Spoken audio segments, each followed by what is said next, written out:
Axé a todos vocês, boa noite, Saravá, Mojubá, Motumbá,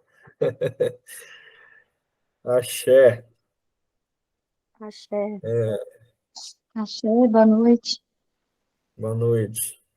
E hoje a gente entra, então, em teogonia, de fato, né? A gente deu uma pincelada na aula anterior, nos sete tronos divinos, e hoje a gente entra, de fato, na teogonia.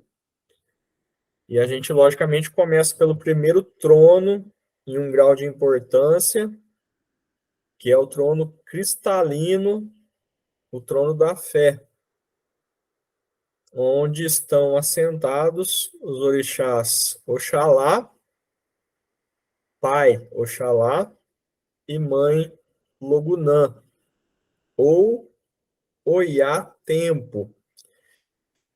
Se falava Oiá Tempo, e aí por uma questão de confusão, porque Yansan também tem Oiá no seu nome, aí passou-se a se chamar Logunã, mas a gente vai falar depois dela. Vamos começar por pai Oxalá.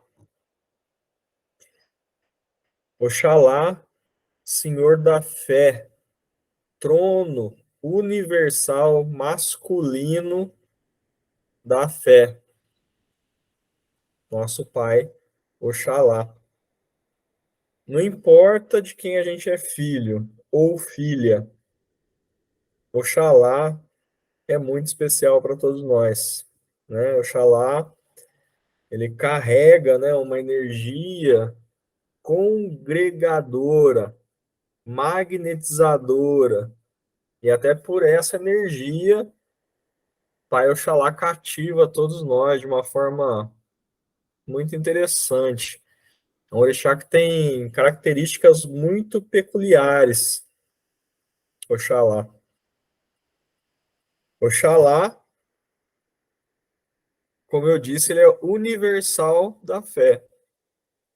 Na nossa pincelada nos sete tronos, a gente falou um pouquinho, né, desses fatores, e Pai Oxalá e seus filhos, né, de frente, aqueles que carregam as qualidades de Pai Oxalá, trazem consigo esse fator de uma forma muito ampla.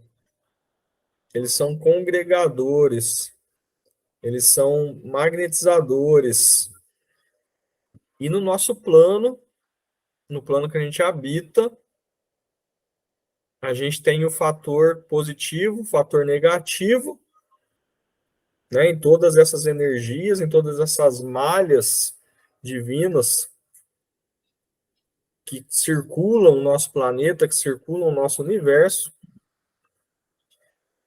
Então, eu até gostaria agora de indicar uma literatura para vocês que chama Lendas da Criação, do pai Rubens Saraceni, que tenta explicar de uma forma mitológica os orixás. Né? A gente tem toda essa parte aí que a gente entende os orixás de uma forma mais científica, vamos dizer assim, religiosa, científica, né? Que ciência e religião andam em conjunto. E também temos esta obra do Rubens Saraceni que tenta explicar os orixás de uma forma mitológica, através de mitos. E é muito bacana.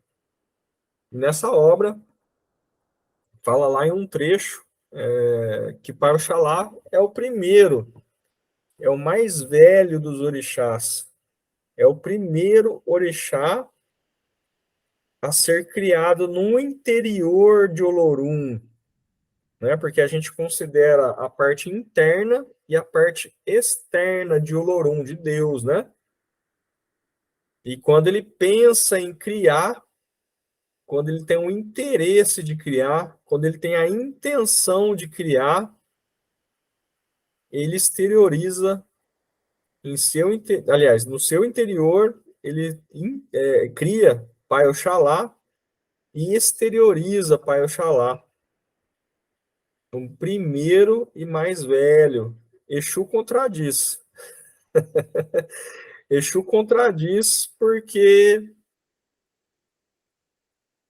Oxalá pode ser o mais velho no mito, mas quando Oxalá sai do âmago de Olorum, ele encontra o vazio. Ele é a plenitude que completa o vazio, é o espaço que entra dentro do vazio. E esse vazio é mistério de Exu. Então, quando o espaço entra no vazio, esse vazio é Orixá Exu, isso quer dizer que Exu já estava lá. Olha para vocês verem, né? E por que que tem lógica, né? Nossa, por que que Exu vem primeiro em tudo? Porque Exu abraça o todo, né? Porque Exu está em todo lugar, né? Porque é o vazio que abraça o todo, a plenitude. E quando Oxalá sai, essa energia é Oxalá, né? Que a gente, vocês já entenderam isso, né? Que quando a gente fala de Oxalá, quando a gente fala de qualquer orixá, a gente está falando de uma energia divina, né? De uma energia que circula o nosso planeta, que circula o universo todo, que está em tudo e em todos, né? São ramificações de Deus, do próprio Deus, né? De próprio Olorum. E então no mito se fala assim, né? Que Oxalá, ele é modelador também. Ele tem um fator que é modelador. Eu estou deixando no material de apoio para vocês, que vocês vão ler lá, uma tabela com os fatores dos orixás, que são muitos. São centenas e centenas de fatores para cada orixá, né? Então, o fator congregador é o principal, né? A gente pode dizer que é um dos principais fatores de Oxalá, e o modelador também. Isso aí vale a pena a gente lembrar e ressaltar aqui, que a gente já falou sobre o Olorum, né? O Olorum é Deus, o Olorum é Deus para nós, o Olorum é único, né? A Umbanda ela acredita em um único Deus, porém com suas divindades, né? Seus co-criadores, que são os orixás. Isso é bom relembrar aqui agora, porque tem muita gente que confunde Oxalá com Olorum, né? Principalmente as pessoas que vêm do catolicismo. Mas, Pedro, por que essa confusão? Porque no catolicismo a gente tem Jesus Cristo, né? E a gente tem na Umbanda o sincretismo, né? E nessa aula vale falar muito sobre isso, porque Oxalá é um sincretismo com Jesus Cristo, né? Mas não são os mesmos, né? Tem muita gente que pensa que é, né? Tem muita gente que ensina errado até. Não, é o mesmo, tal. Não, a gente reza para os dois, porque a Umbanda é cristã. A Umbanda é cristã também, né? Então a gente quando reza, quando a gente ora para Oxalá, na verdade a gente está rezando também para Jesus Cristo, para os dois. Deixa eu só aceitar aqui. Então a gente está rezando para os dois, né? E aí vem esse contexto de lembrar ou de acreditar que Jesus Cristo. Já libera aqui, Luciano. Vai levantando a mãozinha aí, gente, que aí eu vou liberando para as perguntas aí, tá? Por que só para mim não perder o raciocínio aqui. E vem essa questão. Não tá chegando um monte de aviso para mim aqui. O que é isso aqui? Por causa disso, por causa do sincretismo, né? Porque no catolicismo, quando a gente fala de Jesus Cristo, né? Pai, né? Deus, Jesus Cristo, Espírito Santo, né? Em nome do Pai, do Filho e do Espírito Santo, a gente está falando de uma trindade, e essa trindade forma uma única pessoa, que seria Deus, né? Então, quando você fala de Jesus, você está falando de Deus. Então, consequentemente, se tem um sincretismo religioso, a pessoa imagina ou pensa, né? Que Jesus, que Oxalá é Deus, assim como Jesus Cristo é para os cristãos do catolicismo. Mas não é sempre assim, né? Jesus Cristo, por exemplo, em outras religiões, no espiritismo, por exemplo, Jesus Cristo é considerado um mestre, né? para nós também, né? Um mestre, um espírito ascensionado, para nós, um Oxalá intermediário. Olha só essa palavra, hein? Oxalá intermediário. Vocês vão entender isso já já. Eu vou entrar nessa classificação de graus, né? Que a gente tem um Oxalá maior, e abaixo desse Oxalá maior, a gente tem os graus de Oxalá, que são aqueles entrecruzamentos que a gente falou, lembra? Então a gente vai ter um Oxalá na fé, um Oxalá no conhecimento, um Oxalá na lei e na ordem, um Oxalá na justiça, um Oxalá na evolução, um Oxalá na geração.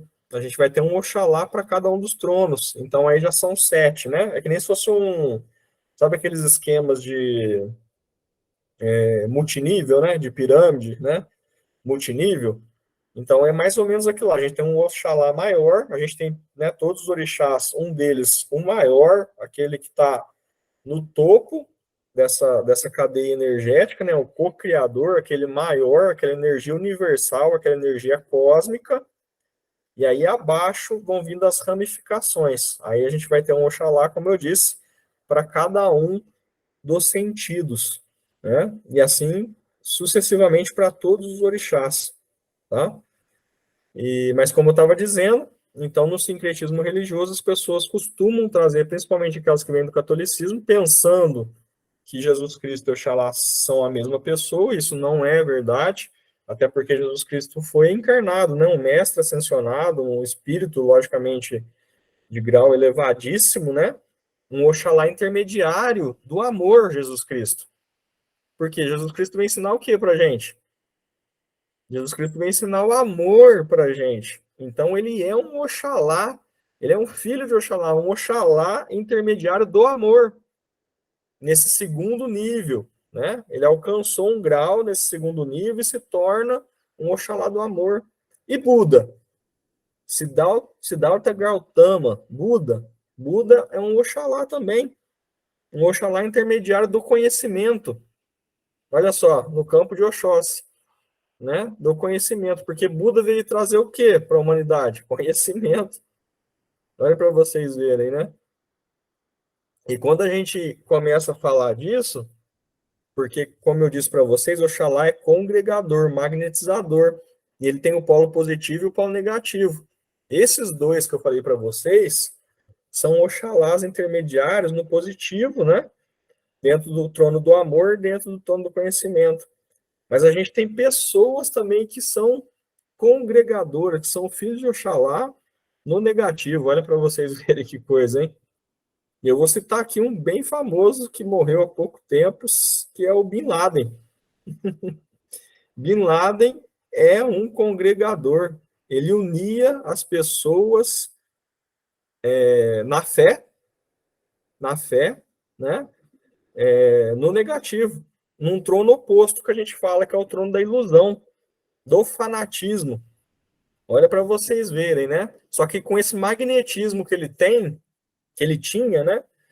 Não tem, né? Tá vivo, né? Espiritualmente, né? Com esse magnetismo dele, com essa qualidade de congregar para um ideal no negativo, e ele fez isso e faz ainda, né? Porque tem pessoas que seguem ele até hoje, mesmo desencarnado, né? Olha para vocês verem, né? No negativo ele congregou, ele magnetizou muita gente. Mas é Oxalá que fez isso? Logicamente que não. É o livre-arbítrio da pessoa, né? Ele atuou, ele escolheu viver a vida dele num fanatismo, numa ilusão, no negativo, né? Então, por isso que a gente tem o trono, que é universal e cósmico, né? Que é o trono da fé, que a gente está falando hoje, sendo que o Oxalá está no universal masculino, a gente tem Logunã no feminino cósmico, que é reparadora, né? Nesse sentido, mas a gente ainda tem um trono oposto, que é o trono da ilusão, né? Porque a gente não acredita em demônio na Umbanda, a gente não acredita em um Deus do mal. A gente acredita que tudo é Deus, tudo é Olorum, né? É um só, porém com seus braços e com seus fatores, né? Então, esse trono oposto, o que seria? Ele atrai, ele atrai essas pessoas que estão vivendo na ilusão, como aconteceu com Bin Laden, como aconteceu com Hitler, né, que foram grandes agregadores, né, e magnetizadores de pessoas por ideais, né, qualidades de Oxalá no negativo, né, e atrai essas pessoas nesse polo negativo, não é um inferno, não é o demônio, porém atrai para esse sentido, para este lado oposto, para que essas pessoas possam, de alguma forma, entrarem em um arrependimento em determinado momento, né, um arrependimento verdadeiro, um aprendizado verdadeiro, uma transformação, para que aí sim, né, elas se transformem a sua essência para o fator positivo. E aí comecem a sua evolução de uma maneira que a gente enxerga como correta, né? Porque não existe verdade absoluta também, a gente tem que levar isso em consideração, né? Olha para vocês verem como é que começa a ficar complexa a coisa, né? E eu gosto até de contar uma historinha quando eu entro nesse assunto, que eu já até contei aqui, mas vou relembrar, que é a história do elefante dos cegos lá, né? Não sei se vocês se lembram, né? Que quatro cegos, né? Eles começam a tocar o elefante, um toca a perna, outro toca a barriga, outro toca a tromba, outro toca a orelha, e cada cego fala assim, não, isso aqui não é elefante, isso aqui é um rolo, o que estava tocando a perna, né? Ah, isso aqui não é elefante, o que estava tocando a orelha, isso aqui é um abano, né? E cada um dos cegos vai falando uma coisa ali, e para eles é a verdade absoluta, né? Só que eles não têm o todo em suas mãos, né? Isso acontece com as religiões, né? Porque as religiões, todas as religiões carregam uma parte do todo, mas nenhuma delas tem o todo, né? Porque isso é impossível, né? Então não existe verdade absoluta, né? E isso há de se falar, porque quando a gente acredita que nossa verdade é absoluta, quando a gente quer converter as outras pessoas, porque a nossa verdade é a única e é absoluta, aí você já entra no campo do fanatismo. Olha para vocês verem. E quando a gente entra no campo do fanatismo, quem vai atuar e quem vai reparar? Mãe Logunã, né? Mãe Logunã, que é cósmica, é o feminino da fé, e ela é reparadora, ela é cristalizadora. Então, ela cristaliza e descristaliza, mas a gente vai falar daqui a pouquinho. Vamos voltar para Oxalá, mas eu vou atender a mãozinha aqui. Vamos ver se eu acho onde está a mãozinha aqui que eu perdi. Assumiu para mim, mas é a Você já Luciana, né, que é a respondeu, próxima. você já respondeu, Já? O que era? já. É, a visão do Cristo, né? Se ele era um filho de Oxalá, né? Ou um tipo de Oxalá, como você falou. Ele traz as qualidades de Oxalá no Aham, positivo, né? E ele se torna, né, um Oxalá intermediário, um Oxalá no aham, amor, né, que é o que ele trouxe para a humanidade, né? Assim como o Buda também é um Oxalá intermediário, são ascensionados, né? Alcançam um grau, acabou se tornando um Oxalá no aham. conhecimento, né? Buda, por exemplo, né? Muito legal. Né? E como eu estava falando também, que eu acho que é interessante a gente falar aqui rapidinho também, né? Que nessa questão de confundir Oxalá com Olorum, o Lorum é Deus, é único, ele pode ser chamado de vários nomes, né? Olorum é o criador do Orum, né? O significado, aquele que cria tudo que não é material, né? E pode ser chamado de Lodumare também, né? Que é o Senhor dos nossos destinos. Pode ser chamado de Zambi, o poderoso, né? O significado de Zambi. Pode ser chamado de Deus. Então tem muitos nomes, mas é um só. E traz esse contexto de ter uma confusão por causa do catolicismo, né? O fundamento é do catolicismo e não nosso. Então é da gente saber que isso não é verdade para nós, né? Oxalá é Oxalá, Jesus Cristo é Jesus Cristo, um Oxalá intermediário, né? Filho traz as qualidades, né? Mas tem as relações. As qualidades de Jesus ajudam a explicar as qualidades de Oxalá e vice-versa. As qualidades de Oxalá ajudam a explicar as qualidades de Jesus. E quando a gente reza, quando a gente ora, a gente faz isso para os dois, né? E assim com todo o sincretismo da Umbanda, né? E o sincretismo da Umbanda vem da própria Umbanda, viu, gente? Tem muita gente que fala assim, ah, não, é porque os escravos cultuavam lá os santos católicos, porque não podiam cultuar os orixás, né? E cultuavam os santos católicos no lugar dos orixás, e isso foi, né, se ramificando, tá. Sim, aconteceu isso também, mas o sincretismo dentro da Umbanda nasce dentro da Umbanda, quando a Umbanda foi fundada em 1908 por Zé de Moraes, né? Quando Zé de Moraes põe no seu altar a imagem dos santos, né? E quando ele põe Nossa Senhora da Piedade no alto do seu altar, que com aquela imagem representava, né? Como Nossa Senhora abraçou, acolheu Jesus Cristo, né? Como seu filho, a Umbanda também acolheria todos como seus filhos também, né? Porque quando a Umbanda é fundada, o Brasil já era república, não existia mais escravatura, e vem daí o sincretismo, né, fundamental dentro da religião de Umbanda, tá? Vem do Zélio, vem da fundação da Umbanda, vem da tenda Nossa Senhora da Piedade, né? E todas as Umbandas adotam o sincretismo? Não, não, de forma alguma, tá? Tem Umbandas, tem ramificações da Umbanda, as Umbandas dentro da Umbanda, né, que não adotam, né? Tem uma pegada aí um pouco mais africanista, né, que até condena o sincretismo religioso, e não existe verdade absoluta, respeitamos a todos, né? Nós, na nossa vertente, a gente adota o sincretismo religioso, no entanto que a maioria dos altares da nossa vertente é formado por um altar de santos católicos, né? Em alguns casos de santos católicos e orixás, né, que é o caso do nosso terreiro, por exemplo, que a gente tem orixás lá, a gente tem santos católicos também. Agora compramos até todos os orixás para preencher lá também, para ficar bem cultural, né, essa parte também, né, e é bacana. E tem a esotérica, né, a Umbanda esotérica também, podemos citar aqui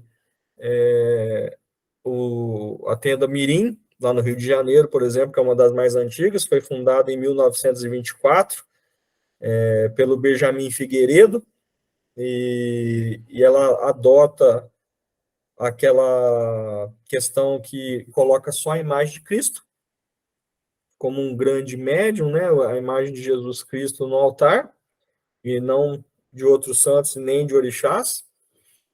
E hoje é tocado pelo Pauline Mirim lá também, uma grande tenda, um grande espaço, né, que tem um pensamento diferente, uma verdade diferente.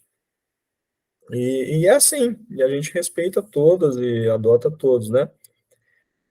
E é isso. Voltando ao Oxalá, para a gente ir terminando também e já abrir para perguntas, Oxalá significa o orixá que veste branco, né? O orixá do branco, o orixá da paz, da harmonia, o orixá também da transformação, do perdão.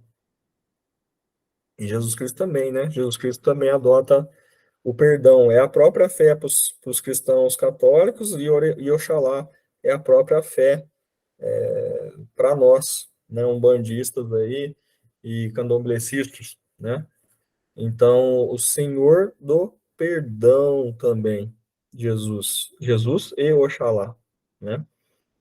Então, qualquer pessoa de qualquer religião pode pegar uma vela branca, pode colocar em cima de um prato com água, pode acender essa vela, né? E fazer uma firmeza para Oxalá e pedir tudo isso. Pedir paz, pedir harmonia, pedir perdão, pedir amparo no sentido da fé, né? Pedir essa irradiação universal da fé em nossas vidas, né? Essas pessoas que não sabem, né? Que muitas vezes que não tem o sentido da existência, né? Que não entendem por que estão encarnados, né? Esse preenchimento, essa plenitude é Oxalá que nos manda, que nos envia. Então, se a gente conhece alguém, né, que está com esse vazio existencial, né, Oxalá que ampara, Oxalá que manda essa energia, Oxalá que completa esse vazio, né, como é na Gênesis, como é na criação, como é no mito, né, de Oxalá. Então, isso é muito bacana, né? Então, podemos pedir para nós, podemos pedir para outras pessoas, com uma simples firmeza, com uma vela branca, um prato branco, com um pouquinho de água. Você pode colocar o nome da pessoa e ali fazer os seus pedidos de coração, suas orações ali para você ou para essa pessoa, né? Que muitas vezes está carregando esse vazio existencial, que está com essa falta de plenitude na vida, né? Então, quando chega lá um consulente no terreiro, né? Quando você está trabalhando lá com os seus guias, né, que você também pode ajudar seus guias através do conhecimento que você está adquirindo. Então, você sabe, quando a pessoa chegar com um vazio existencial, quando chegar com essa falta de fé, né, com essas coisas, você pode ajudar essa pessoa através dessa energia de Oxalá, né, que entra dentro do nosso chakra coronário, né? E no final dessa parte de teogonia, eu vou deixar alguns materiais lá. Vai ter até alguns agora materiais lá em cada uma dos orixás. Eu vou deixar, mas eu vou deixar um embaixo que é em comum para todos, né? Por exemplo, as pedras dos orixás, as cores dos orixás, as qualidades dos orixás, né? Vou deixar a tabela de fatores, enfim, tudo que foi em comum para todos os orixás, eu vou deixar, colocar lá como um material extra para vocês estudarem, tá bom? Para a gente não ficar pondo em todos, né? Então eu vou deixar um lá separadinho, que é comum para todos, para que vocês acessem lá e estudem, tá bom? Tem perguntas sobre o orixá? Vou abrir para a mãozinha agora para a gente ir completando aí disso que eu falei até agora.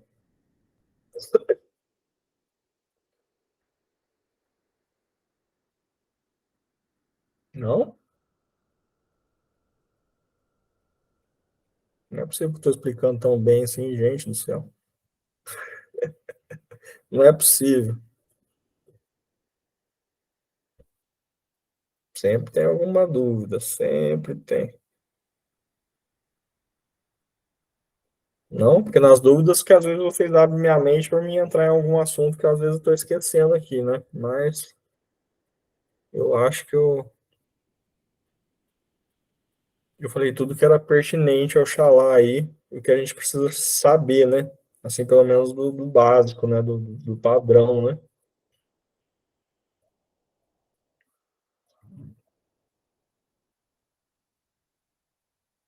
Ninguém tem dúvida. Maravilha. Bom, vamos para Lugunã então. Depois, se for lembrando alguma coisa, eu vou completando. Opa, peraí. Deixa eu ver. Li, é isso? Quem que Sou levantou eu, a pai. mão? Pode falar. Ah, opa, Meu vamos lá. Ela tá e-mail com nome diferente aí. tá com outro nome. Vamos lá. Deixa eu ligar aqui. Não seria tanto sobre Oxalá que eu queria perguntar. É uma pergunta que veio na minha mente que eu já queria saber há algum tempo. Sobre Zélio. Quando o Zélio fundou a Umbanda, ele que estipulou as linhas de trabalho, ele já sabia, assim, que as linhas de trabalho ia ser essas que se trabalha na Umbanda? É isso que eu queria saber, porque ele começou, né, caboclo, né? As linhas de trabalho, você fala? Isso, se ele já sabia que seriam essas linhas de trabalho que acontece, né, nos trabalhos, no terreiro de Umbanda. Se ele já sabia, né, que seria Preto Velho, que seria, né, os caboclos, Exu, Pombagira, tudo mais, ou se começou a partir dos caboclos, a partir das entidades dele, e foi aprimorando, né, com o tempo. A primeira entidade que se manifesta em Velho de Moraes, Caboclo das Sete Cruzilhadas, né? Para a fundação de Umbanda, são pilares da Umbanda, o Caboclo e o Preto Velho. E logo em seguida, na casa do Velho, no dia seguinte da fundação, trabalha Pai Antônio, que é o Preto Velho, né? E começaram nessas duas linhas. E as outras linhas foram surgindo com o tempo, tá? Com o tempo, e nem todas surgiram na época de Zélio, né? Algumas até depois, tá? Depois, mais para frente, quando o Zélio já estava bem idoso, né? Ou quase já na sua data de morte, né? Se eu não me engano, Zélio morreu em 1975, se eu não me engano, tá? Se não me falha a memória. Eu até falei na aula anterior. E E aí algumas linhas surgiram posteriormente, tá? Linhas de trabalho a gente está falando aqui agora, né? E as linhas de Umbanda também eram diferentes lá no começo, né? Como eu falei nas pinceladas lá da, da nossa introdução de teogonia, né? Que lá nos primeiros congressos haviam vários debates, né? Das 7 linhas de Umbanda, que eles colocavam o nome de orixás e misturava-se com algumas linhas de trabalho, e ninguém sabia ao certo o que era as 7 linhas, né? Até que vem Rubens, né, na década de 90 e organiza isso, né? A espiritualidade através de psicografias, né? Organiza isso em material de estudo, em literaturas para a gente, mostrando, né, que as 7 linhas de Umbanda, na verdade, são 7 sentidos da vida, né? São sentidos divinos, né? São energias de Deus, que é isso que a gente está falando aqui em Teogonia agora, tá? Uma por uma, né, delas. São 7 tronos divinos, em pares, né? Um masculino e um feminino, e um universal, um cósmico, um ativo, um passivo, que formam 14 orixás em pares, tá bom? Mas nada no começo era do jeito que a gente sabe que é hoje. Vamos lá, Ana. Oi, boa noite. Boa Tipo noite. assim, os filhos de Oxalá são organizados, metódicos, bem racionais. E o que eles vêm resgatar? É difícil falar porque cada um tem um resgate, né? Cada pessoa tem o seu resgate, né? Mas eles são muito congregadores, eles são muito magnetizadores, eles costumam trazer muito, quando no positivo, tá? Costumam trazer muita paz, muita harmonia, são tranquilos, tá? Isso aí no material de apoio vou deixar bem lá, bem detalhado para vocês, que são muitos fatores, né? Vou deixar bem detalhadinho lá para vocês se aprofundarem, na verdade. Mas basicamente é isso, né? E quando negativo, são perigosos, né? São agregadores. É verdade, são Eu perigosos. acabei de jogar búzios e Uhum. o pai de santo lá disse que eu sou filha de Oxalá e Omolu. Eu falei, nada a ver. Eu sou totalmente desnorteada. Então. É por isso que a melhor forma da gente ver quem são nossos pais é através da vivência, né? Da nossa própria vivência, né? Da gente conhecer as qualidades do orixá, é isso que vocês estão fazendo aqui agora, né?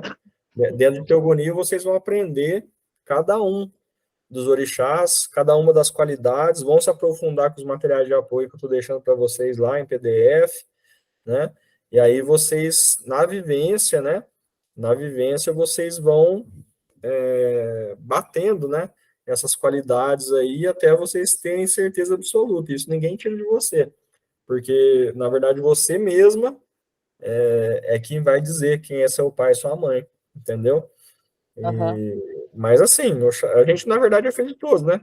Todos eles vibram em nossos chakras, né? Dependendo do momento, da nossa necessidade evolutiva, algum ou outro toma a frente, né? Dependendo da nossa necessidade, mas lógico que tem o orixá de frente, tem o orixá de junto, que vibram mais forte nessa encarnação por necessidade, né?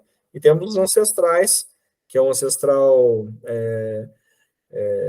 da nossa coroa e o ancestral do nosso básico, né? Que é o nosso pai e nossa mãe, a nossa mãe e nosso pai, que nos fatoraram, né? Que nos pegaram lá zigotinho, lá quando a gente estava saindo de Olorum, né? Saindo da força divina, né? E são nossos pais e mães eternos, né? Eles não mudam, né? Eles são um pouco mais difíceis da gente conseguir, demora um pouco mais para a gente conseguir fazer a leitura, né? Mas acontece e é lindo, é maravilhoso, porque quando acontece você tem a certeza absoluta, né? E ninguém tira de você. Isso é fantástico, né? Mas agora você deu risada na hora que eu falei, né? Os filhos de Oxalá no negativo são perigosos, são perigosos. São porque eles são agregadores, são magnetizadores, né? Então, até citei 2 casos aí de 2 pessoas muito perigosas, né? Que a gente teve no nosso meio aí, que é o Osama Bin Laden e o Hitler, por exemplo, né? Qualidades de Oxalá no negativo. Congregadores por um ideal, né? Congregam pessoas, né? Por um ideal e dentro do campo negativo, de um trono oposto, né? Vivem na ilusão, né? No fanatismo e na ilusão. Para vocês verem, né? Como que é as coisas aí, né? No positivo, você tem 2 também maravilhosos, né? Jesus Cristo e Buda, né? Jesus Cristo é um Oxalá intermediário do amor, né? E Buda, um Oxalá intermediário do conhecimento. Olha só que bacana, né? Ah, eu Então, entrei de gaiato, minha irmã que estava jogando, sabe? Daí ela falou, e a aham. no caso, ele falou quem eram os orixás dela e perguntou, e da minha irmã? Daí eu estava do lado, né? Ele foi. Aí eu falei, não, eu sou muito mais de Ansan do que Tá Deus certo. Já tá sentindo, hein? Já tá começando a se enquadrar em alguém aí, né? Isso é Ai, bom. obrigada, viu? Nada. Então, os filhos de Oxalá são congregadores, magnetizadores, né? Traz essa força com muita plenitude ali, né? Com muita força, né? São grandes líderes religiosos, inclusive, né? Se formam grandes líderes religiosos, né? Os papas, alguns papas, né? Traz essa força aí, né? E a gente vê isso também em outras culturas, em outras partes do mundo, né? Com outras roupagens também, né? Por exemplo, no hinduísmo, Brahma, né? No hinduísmo, Brahma também tem as qualidades de Oxalá. Olha que bacana, né? E lá é uma trindade também, né? Porque tem Brahma, Vishnu e Shiva, né? E onde Brahma é esse modelador, né? Porque Oxalá modela também, né? Um modelador, né? Aí Vishnu é o mantenedor e Shiva é o destruidor. Olha para vocês verem a trindade do hinduísmo, por exemplo. Mas Brahma traz as qualidades de Oxalá também, né? Na Grécia, a gente pode citar Apolo, por exemplo. Apolo também tem qualidades de Oxalá. Olha que interessante, né? Então, em todas as culturas do mundo, em todas as religiões, em todas as crenças, tem alguma divindade que se parece com todas aquelas que a gente conhece, né? Com outra roupagem, com outro nome. Olha que legal. E aí, na verdade, se a gente for ver, é uma coisa só, né? Uma coisa só que com outra verdade, com outra roupa, com outra cara, mas que trazem as mesmas energias, as mesmas qualidades para o mundo aí, né? Olha que bacana isso, né? É bem interessante. Maravilha? Oxalá é isso? Mais alguma dúvida sobre Oxalá? Sobre os intermediários? Sobre essa linhagem? Ah, Oxalá maior, né? Eu tava falando do Oxalá maior, aí tem os intermediários, né? Em cada trono, por exemplo, Oxalá no conhecimento, Oxalá no amor, na fé, tá. E, e a gente vê, né? Uma questão que é interessante a gente falar aqui, porque tem muita gente que fala assim, em muitos livros também se fala, né? Não se incorpora orixá, não se incorpora Oxalá, né? E não se incorpora o orixá maior. Isso não tem jeito mesmo, né? Porque é uma energia divina, uma energia universal, uma energia cósmica, né? É uma malha divina, né? Não tem como isso acontecer, de fato, né? Mas existe bilhões, trilhões de seres naturais e encantados que transitam nessa faixa, né? Então tem Oxalás naturais, Oxalás encantados, né? Nessas dimensões. E esses, né? Esses mediadores a gente acaba incorporando. São esses que incorporam nos terreiros, né? Para trazer o seu axé. E tem uma diferença também, que gera muita confusão, gente. Marca isso que eu estou falando aí, porque vocês vão ver, vão sentir, né? E vocês, né, aprendendo aqui hoje já vão saber, né? Porque também tem linhas de trabalho, né? Por exemplo, tem os caboclos. O caboclo é bem comum acontecer isso. Tem inclusive esse mês lá no terreiro a gente vai trazer os caboclos que têm campo de atuação em Xangô, né? Porque vai ter uma data de Xangô e a gente vai trazer essa energia para o terreiro, né?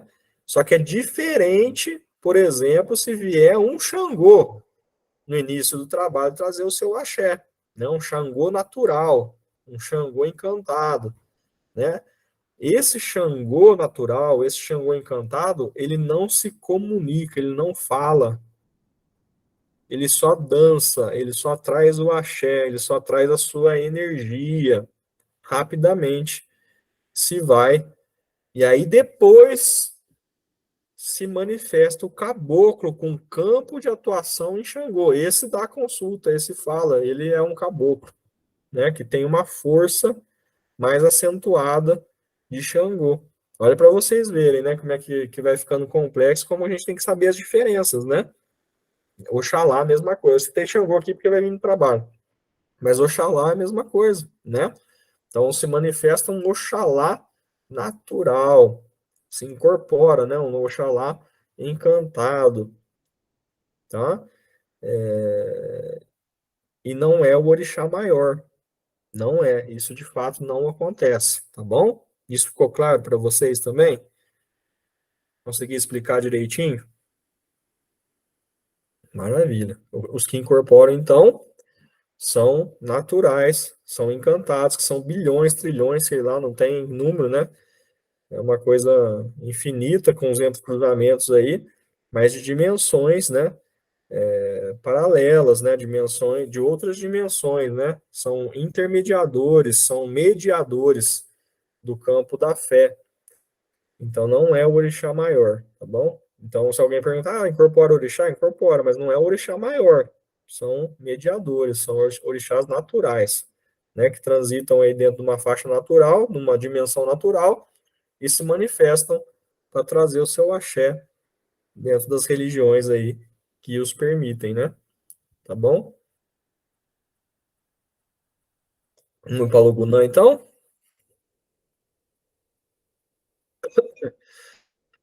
Vamos para o Gunã. Vamos lá. Opa, levantou a mão aqui o Michel.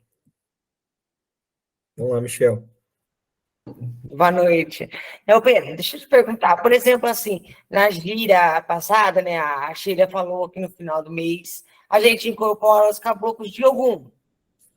E você falou dos caboclos de Xangô. Não seria a gira com as nossas entidades que nos acompanham? Seria apenas todos daquela falange dos orixás? E se for um trabalho direcionado especificamente para isso, você vai incorporar um caboclo diferente daquele que te acompanha, né? Vai ser um caboclo de Xangô, um caboclo de Ogum, um caboclo de Oxalá, enfim, tá? Ainda nesse trabalho, ainda no começo, o dirigente falar assim, não, vamos trazer aqui, hoje é dia de Oxalá, por exemplo, estamos falando de Oxalá aqui, hoje é dia de Oxalá, vamos trazer aqui o axé de Oxalá para o terreiro, no início do trabalho, né? Então, esse Oxalá que se manifesta no início do trabalho é um Oxalá natural, encantado, tá? Aí depois vem o caboclo de Oxalá para fazer as consultas, né? Esse é um típico caboclo, aquele que faz a consulta, aquele que dá o passe, aquele que atende normalmente, né?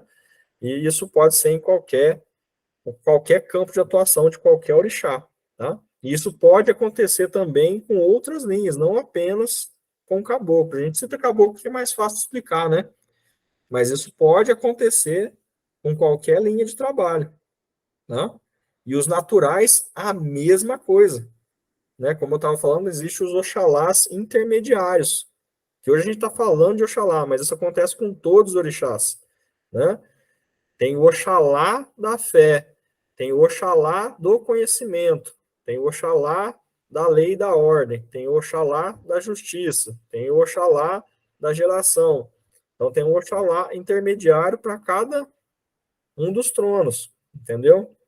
Como a gente estava falando, por exemplo, Buda é um Oxalá intermediário do conhecimento, né? Porque ele traz essa qualidade, né? Jesus Cristo é um Oxalá intermediário do amor. Ele trouxe esse conhecimento, essa qualidade, né? Aqui para o nosso plano, né? Isso falando de pessoas que foram encarnadas aqui, mas tem, né, a parte espiritual dos Oxalás intermediários, transitam nesse segundo, terceiro, quarto grau, né? Abaixo do maior, né? Em todos os orixás, em todos os orixás. Então, quer dizer, quando eu falo em todos os orixás, quer dizer, vai ter um Ogum que transita na fé, vai ter um Ogum que transita no conhecimento, vai ter um Ogum que transita na justiça, vai ter um Ogum, vai ter um Xangô que transita na fé, vai ter um Xangô que transita, e assim por diante. Todos, todos, todos. Isso aí, então, vai se entrecruzando e olha de onde que vai longe. Isso aí vira quântico, né? Vira um número que nossa cabeça não consegue nem compreender, né? É um mistério da fé, né? São energias que ramificam e geram números quânticos, né? É impressionante. Entendeu?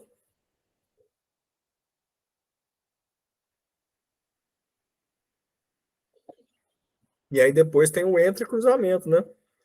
Isso estava falando ainda só nos intermediários, mas imagina o entrecruzamento, quando começa a entrecruzar essas energias uma com outra. Vai longe. É muita coisa, né? Muita coisa. Se a gente for nomear essas energias, então, nossa cabeça não consegue chegar, né?